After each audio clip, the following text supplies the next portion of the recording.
Hello everybody, welcome back to another episode of Creative Dimension, and in today's How to IT episode we are gonna be looking at OBS Studios and how to stream from OBS Studios on YouTube. Easy go.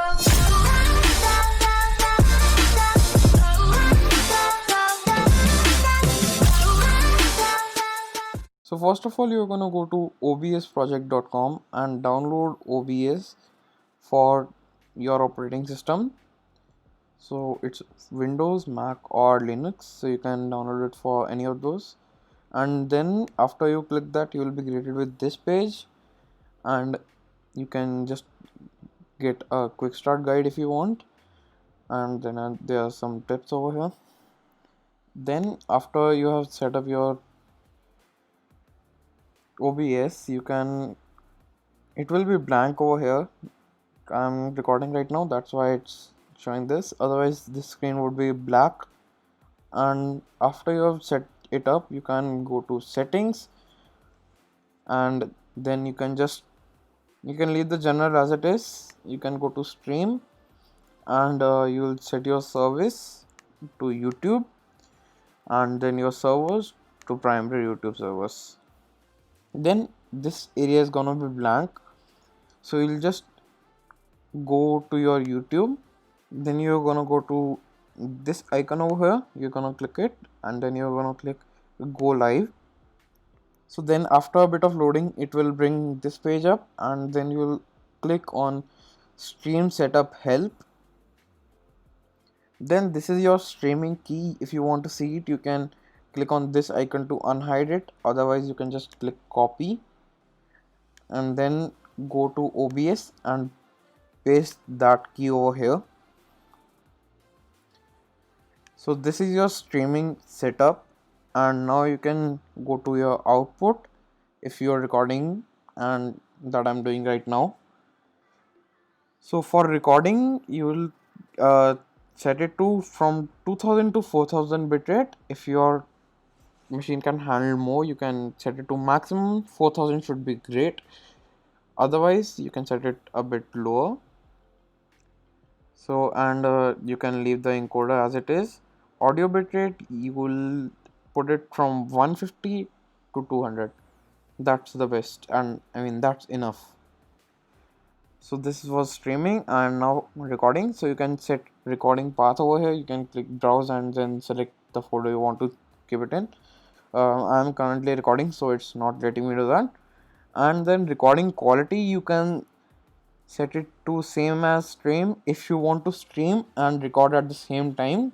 So if you're streaming and recording at the same time, it will take up less CPU space, and otherwise it will take up more CPU while you are streaming and recording. But the flaw of setting it to same as stream is that you cannot pause the recording, so you have to cut out the parts where you're not talking or something after you have recorded that. And you can set it to MP4 over here. So after that you can just go to the audio. You can set the sample rate to around 50 gigahertz, I mean kilohertz, and then channels you can leave it at stereo. If it's at mono you can change it to stereo, so that stereo means it will capture audio for both right headphone and left headphone separately, and not the same audio for both. So basically all games like Fortnite and stuff have stereo audio, so that you can hear footsteps on right or on left. And then you can, if you're playing games on your machine, obviously you can set this desktop audio to default, but I have set it to disabled because I am using screen flick loopback. That's the almost the same thing, but I'm using on Mac, so that's a bit better for Mac. Then you will go to video. You can just set the base resolution. So basically I have set it to 1920 by 1080, and then the output resolution 1920 by 1080. If your computer can not support 1920 by 1080 you can put it to 1280 by 720, and then you can leave this as it is. And if your computer can handle it, you can put your FPS to 60, but my can't, so it's at 30. Then hotkeys not necessary, advanced not necessary, just click apply or OK. And then this will be blank and this thing wouldn't be there. These are there because I am capturing right now. So if you want to capture your screen, you have to click on this plus over here and then click on display capture. It will ask this, you can name it whatever you want, like game or something. So if I'm recording the game, so I'll name it game, and then it will show up with this box over here, and you can tweak some settings over here. So display, it will, if you have more display, like more than one displays, it will show up over here if you want to record some other screen, not the one you are using your OBS on. So you can click display and change it to that screen. If you don't want your cursor, you can turn this off. And if you want a specific game, like this window is set to game, like this, I named it game. So if you want it to capture a game, you can go to this crop and go to window. Then you can select whatever window you want. So you can select the window of your game, like Fortnite or something. So I'll just set it to none right now, and then I'm gonna click OK. Then I can just resize it to fit the screen, but it's obviously not gonna fit the screen because my Mac's not in the ratio of 19:6. That's the required for like 1080p on YouTube and stuff. So after you've done that, you can just click start recording for recording if you want, like I'm doing right now. It will say start recording, but I am recording, so it's saying stop recording. And then it will show the time, that how long have you been recording. This is the live stream if you are streaming at the same time. So you can start streaming over here if you want, and now is where the same as stream thing helps. So it will not take up a lot of CPU space. So that streaming queue that you set, it at the same page, the YouTube Live dashboard, you can go ahead and edit your stream title and stuff. So I've set it to stream, first stream, private, because this is a stream for testing audio or something. Like for first streams basically for testing audio and stuff. So I'll description set, gaming, and yeah. So after you've done that, you can just go over here and you can just see this is a gray circle, and when you say go on here and click on start streaming, it will start over here, but it will take a while before this circle turns. Yeah, here we go. So this has turned green, means you are live.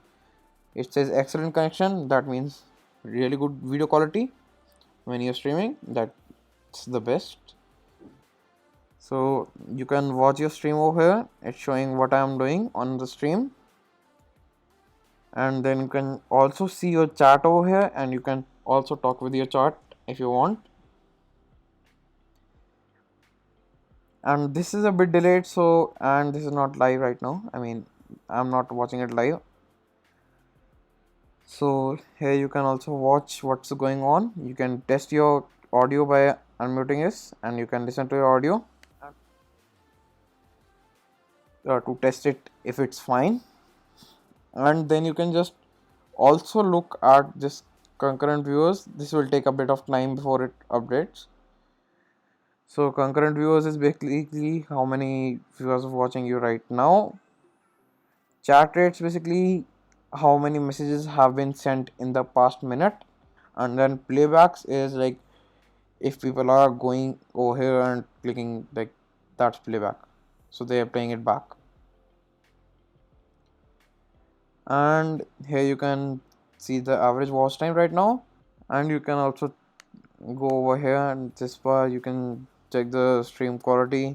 So my connection is not good right now, so that's why it's showing error. And first it was showing stream healthy, but now it's showing error. this is no data because we are not streaming. That's why it said no data.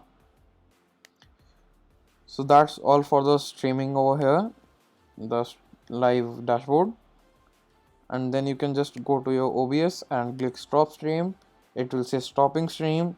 If it doesn't stop the stream for a while, it just keeps there at stopping stream. You can just click it again and it will stop the stream.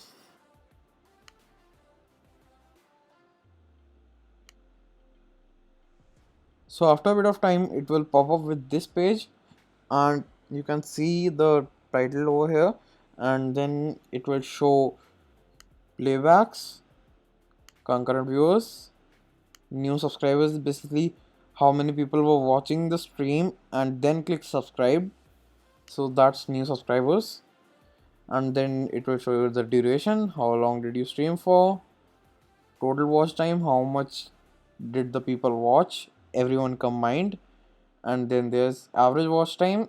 Average watch time is basically in the name, average watch time of people who have watched.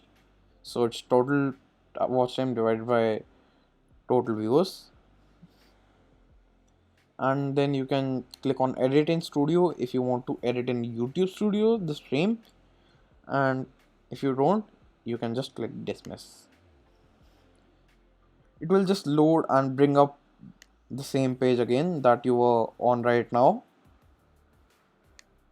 That's all for streaming and recording. So yeah, in the next how to IT episode, we are gonna be looking at more scenes and how to do advanced stuff. And yeah, so I hope you can recreate all the stuff that I showed you in this video. That's all for today. Thanks for watching. Peace out.